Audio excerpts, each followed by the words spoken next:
বন্ধু। আরে বন্ধু, তুই বিদেশ থেকে কবে আলু? আরে বন্ধু, গতকালকে আসছি। আজকে শুনলাম বলে তুই বিয়ে করছু, না পারে আজকে তোর হাতে একটু দেখা করবে আসলাম। তুই ভালো করছু। আর তুই আগে বয়, তোর কতদিন ধরে আলাপ করি না রে। আর হ বন্ধু, ঠিকই শুনছু, আমি বিয়ে করছি। আচ্ছা, তুই বিয়ে হস না কে? কত তোর কি বয়স কম হয়ে গেল? বুড়ো হয়ে যাইতেছু। আচ্ছা, বিয়ে হবো কবে? কত নাকি কোনো সমস্যা? না রে দোস্ত, সমস্যা কিছুই না, আমার এই মনে কষ্ট আছে। শোন, আমি বিদেশ যাওয়ার আগে একটা মেয়ের সাথে আমার সম্পর্ক হয়েছিল, তার সাথে আমার সবকিছু হয়ে গেছে।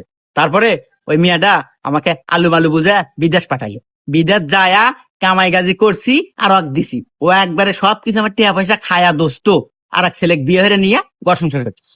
ইস রে বন্ধু, কষ্ট লাগলো। আর কি কমু কোয়া, এই যুগের মেয়েরা সবাই সবাই ডুপ্লিকেট। একজনের সম্পর্ক হলে সবকিছু হলে আরেকজনের বিয়ে নিয়ে থাকে। হে আন্দাজে বন্ধু, আমি বউটো পাচ্ছি একবার নিখুঁত।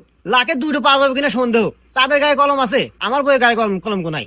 তাই নাকি বন্ধু? এত সুন্দর। আচ্ছা, বাবি কাল্লা পানি আনবার ক, পানিও খাই আর বাবি কাল্লা দেখি।